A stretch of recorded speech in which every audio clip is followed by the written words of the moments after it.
En ce moment, avec ma fille de 3 ans, on est en plein dans les puzzles. Et je trouve que c'est une bonne analogie pour comprendre la relation entre apprendre et comprendre. La première étape quand on fait un puzzle, c'est de récolter les pièces une par une, c'est de les trier et de, pourquoi pas, les regrouper par couleur, si c'est des coins, il y a 4 coins dans un puzzle normalement, il y a des bords, voilà, ça c'est la première étape, c'est une pièce, une information, et après on essaye de regrouper les informations entre elles, mais sans pour autant les accrocher, sans pour autant les lier fortement entre elles. Et ensuite, quand vous voyez qu'il y a 2 pièces qui peuvent s'accrocher physiquement ensemble, bien vous les liez ensemble. Si vous n'avez récolté aucune pièce de puzzle, vous ne pouvez pas faire de puzzle.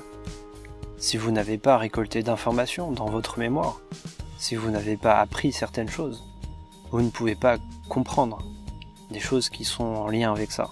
Ça ne fait pas sens pour vous, vous n'arrivez pas à recoller les morceaux, parce que vous n'avez pas récolté les morceaux qu'il faut. Essayez par exemple de participer à une discussion de passionnés de rugby si vous n'avez aucune connaissance dans les règles du rugby. Vous n'allez rien comprendre. Apprendre, c'est comme récolter donc les pièces une par une, et comprendre, c'est trouver la logique entre ces pièces, ou alors utiliser ces pièces pour comprendre des choses plus tard. Apprendre, c'est comme graver dans le marbre. C'est comme si vous aviez un burin et que vous inscriviez quelque chose dans votre mémoire. C'est assez physique.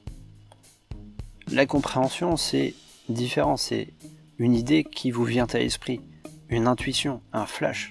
Ça dure un quart de seconde. Vous ne pouvez pas déclencher volontairement une compréhension. Soit vous comprenez, soit vous ne comprenez pas.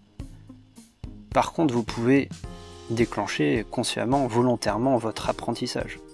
Comme les tables de multiplication, vous les avez récitées.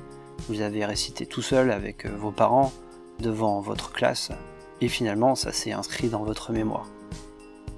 Mais pour comprendre quelque chose, il faut déjà avoir appris certaines choses, et il faut que le flash, l'intuition surgisse dans votre esprit.